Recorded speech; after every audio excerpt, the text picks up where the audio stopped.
computer. So we're recording here. You good over there? Yep. All right. In 3, 2, 1. What's going on, everyone? It's My Aggie Nation Podcast. I'm Travis Brown with MyAggieNation.com. We're actually recording this without the music for the first time, so I'm kind of feeling like I don't know what to do with my hands. I don't know what to do with my voice. That's okay. We'll figure this out because the guy who's going to do all that lovely work and make this sound pretty, who also has the pretty voice, that's Zach Taylor. Nobody would even know if you hadn't have told them. Well, a little behind the scenes. Yeah, you got to pull back the curtain sometimes and let people know, all the strife that we go through over here at the My Aggie Nation podcast. Anyway, enough about us, because we have a very special guest on this Zoom who is rolling her eyes and laughing at us. That is Allie Russell of the Fighting Texas Aggie softball team. Allie, thanks so much for giving us a few minutes of your time. How are you, and how is things gearing up for that first big game this weekend? Yes, I'm so good. I'm so excited. It's a lot of preparation and to get ready for the game this weekend, but I'm really excited for our team to get out there. I mean, we've been waiting so long now for this first game, so we're ready.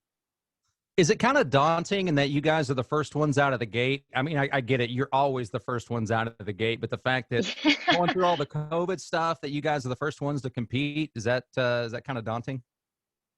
Yeah, it's kind of crazy. And I think a lot of it too is typically we don't jump straight into SEC. So this is also kind of a big change. We normally have kind of like that buildup, obviously, because the SEC is so competitive. But yeah, I think we thrive in that. And so I think our team is just ready to get out there and take on this first game, just because, like I said, it has been so long. And so we've really been preparing for this for months now. So yeah, what are those last couple of months been like for you? Because I know there was, y'all get back, y'all don't know when you're going to start your fall practice, and then you don't know when the first game's going to be, and you don't know if there's going to be a championship, and kind of all that uncertainty. How do you stay focused? What has that been like for y'all as a team? And then what does it kind of feel like to actually know and be heading into a season?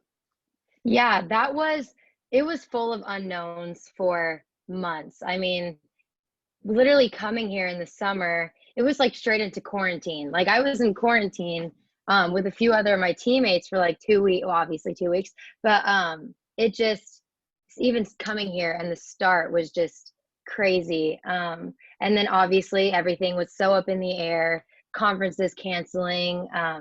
It just really, there was a moment in time where for us, there was just, everything was unknown, and season, games, just nothing was finalized, nothing was set.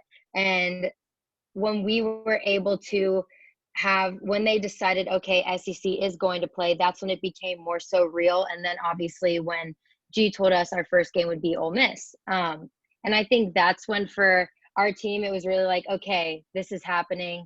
This is real. This is finalized.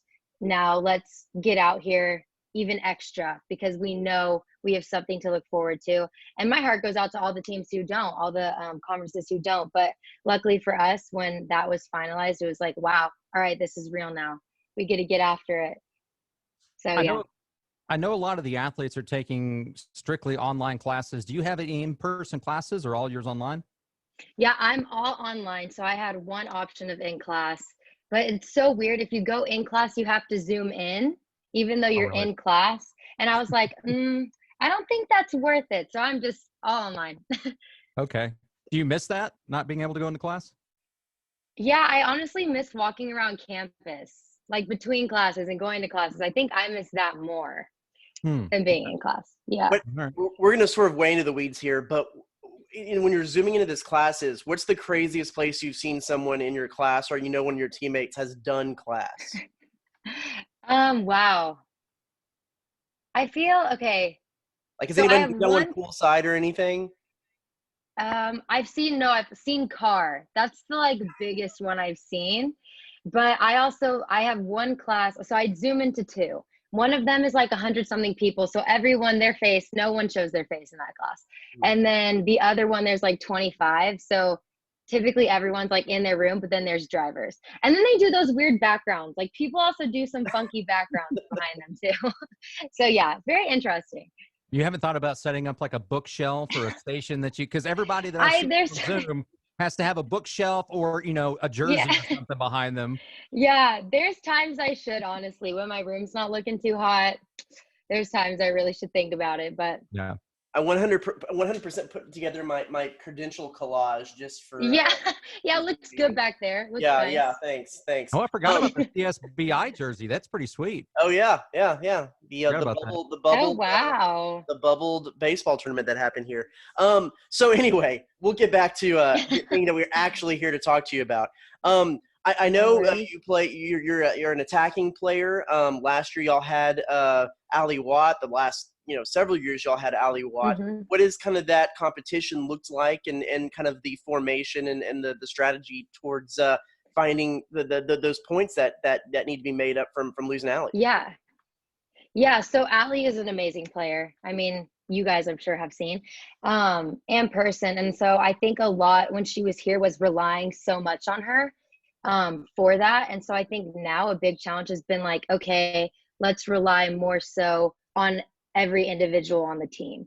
And so I think that's been super cool for us to kind of like break down and see this season, and really challenging to everyone as an individual to reach the level that they need to reach within their position, and I think within themselves too, and within them as a person. And so that's been super cool for our team. I think to just have this dynamic of everyone working collectively and everyone contributing in the way that they need to.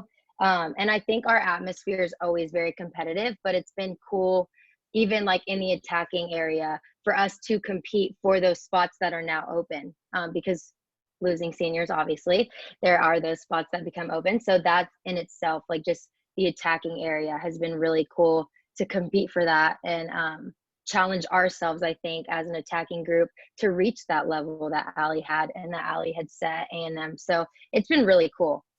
So just maybe a little bit less reliance on finding just that number 9 scoring and finding and distributing that scoring around the whole attacking core. Yeah, completely. Which has been, it's been really, I was interested to see what was going to happen.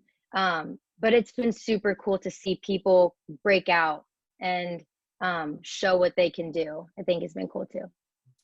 In addition to the attacking, what do you feel like are some real strengths of this team? Okay, yeah, wow. We actually, I'll start in I'll just start with defenders. Our defending line, amazing. So strong, literally brick wall. They are so tough. I feel like we have defenders who are some of the best that A&M has probably had. Carlina Sample being one, beast, like crazy good. So our defensive line, awesome. Our midfield, we have freshmen who are also involved in that. Our whole freshman class, they work their butts off. They're amazing. They're competitive. They came onto our team this summer and not one of them was slacking. Like they were meeting the level or above that level. And it was really amazing to see. So our freshman class in itself, they too are going to be a big asset for us this season. And that plays into our midfield. Midfield, I'm sure you guys know we have a lot of returners as well who are incredible players, and that has still shown, and the level there is so high. And with the attacking piece too, like I said, a lot of us challenging ourselves and showing our capabilities that maybe possibly weren't shown or that are new to the team. And so I think collectively we have a very strong chemistry and team dynamic right now. And obviously we're faced with adversity right now because of Corona. And I think that has kind of built this new, I'll say dynamic again, but has built this new dynamic for our team and has put us closer in a way that I don't think has been before. And so that's been really interesting, but our team is looking really strong and really good. And I'm really excited. Yeah. That was a long spiel. So sorry. That was very long spiels are great for this podcast. The less we talk, the better. Yeah, yeah. So with I know when we talked to Coach G a little bit earlier this fall, he tells us about the formation, the strategy, the kind of build of the team can be a year-to-year thing, developing or focusing in on the talent that y'all have and the kind of players that y'all have. Do you see is there going to be a stark difference between the formation and the shape of y'all's team this year, or is it going to be pretty similar to what Aggie fans saw last year? Yeah, so it should be a bit different. We will be coming out a bit different than we did last season, but I think that our formation for this season is very fitting to the type of players that we have on the team now and the way that we play. So yes, I don't know if I'm allowed to say, so I'll kind of like just Vegas fine. But yes, we will be playing a different formation, which you guys will end up seeing in a few days. But it really does suit the talent that we have on our team. And not that I don't think we could have played the formation that we played last year with the people we have now, but this is very fitting for the players that we have. With going directly into SEC play, do you like that aspect of it, and that you guys automatically, you're automatically vying for the SEC championship off of that? Yeah, wow. Just to be real, it's kind of scary. Yeah. Because thinking about it, we typically have a lot of games that lead up to this moment. And so, especially being a new team, it's like, yeah, we would at least hope for some practice games to get us ready for SEC. But I also feel, like I was saying, with our team dynamic, I think that we can still come in strong going straight into the SEC. And it's very exciting, but it's also nerve-wracking because the SEC is crazy competitive and every team is top-notch. So it's just about, I think, going in strong and going in with the right mindset. But yeah, it is it's weird, for sure weird, and a little bit scary, but I think it's more so exciting. Along the same lines, thinking about the split season, that once you get done with the 10 games, 8 games this fall. Yeah. And then tourney. And then the tourney, but then you potentially have more in the spring. What is that? I mean, I know y'all typically play some spring games. Is that exciting? Is that what's kind of the feeling of that basically you had this year-long season now? Yeah, it's interesting because thinking about it too, it's almost like a year and a half. We were talking, we were like, the next 3 semesters we have a season, which is so crazy because that is not typical. But I think the cool thing is because stuff right now is still unknown, and I do think our season will end up following through. But the idea of, hey, in case something doesn't work out, guess what, guys? We still get to have another season next semester. And even if it does, it's still cool because the teams that we will be playing are different. So maybe we don't have these build-up games right now, but at least we'll still get to play some of those other teams and other games next semester. And yeah, we do normally play a few games in the spring, but I think it's cool that this is going to be a higher level of competition, just because hopefully we will be competing for that NCAA tournament, which obviously makes things a bit more intense. But it's really cool because right now, SEC focused, SEC tournament focused, and then it's like, okay, next semester we get to jump into really NCAA as a whole, which is really exciting. So G joined Chip Howard Sports Talk it's a radio show over on the Zone, one of our stations. He joined it a couple of weeks ago. Shameless plug. Yeah, shameless plug. He was talking to Chelsea Reber and Sean Burnett. They were guest hosting, and basically they were talking to him about COVID and how you guys are dealing with everything. And at the end, they said, anything else you'd like to add, Coach? And he said, yes, stay away from my players. So I think he actually said, stay the F away from my players. But if that's the case, I mean, Travis and I were in college a long time ago, and we know that being social is part of it. I know even as an athlete, you guys are working all the time, but what do you guys do for fun if you can't go out and mingle?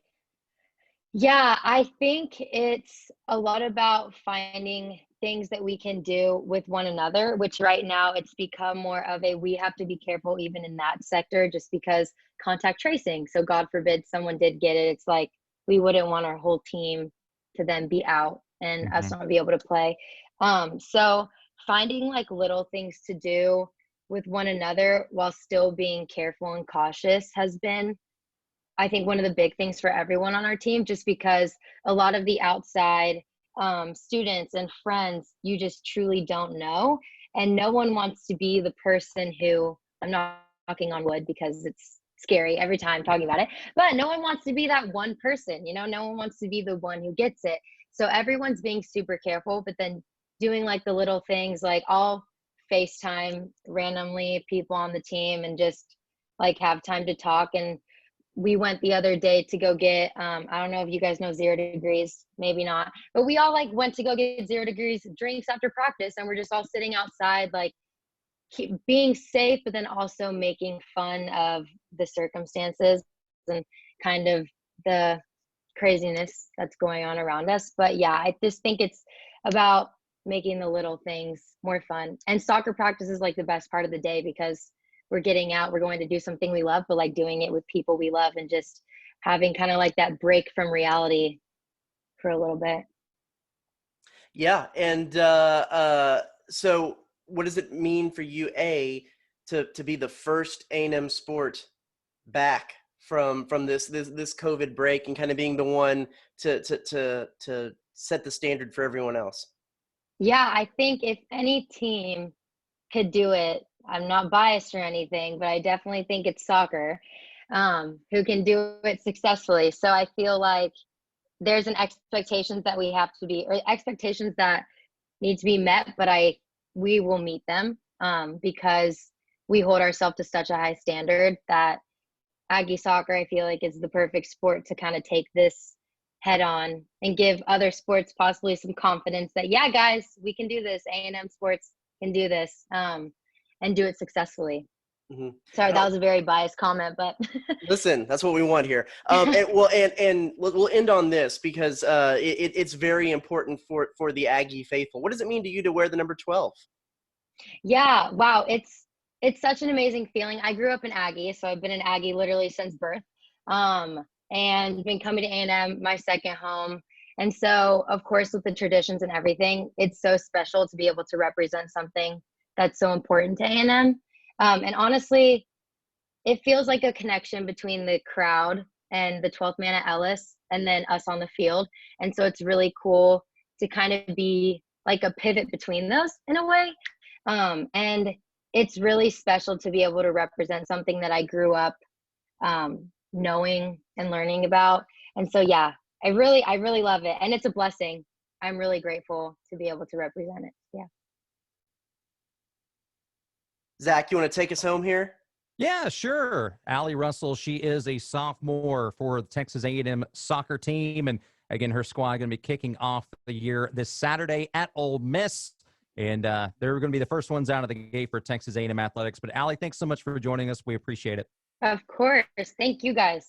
All right, guys, that's going to wrap up our visit with Allie. When we come back, we're going to be joined by one Robert Cessna of the Bryan College Station Eagles. So no telling what's going to be said and what's going to be done. All that and more coming up on the My Aggie Nation podcast.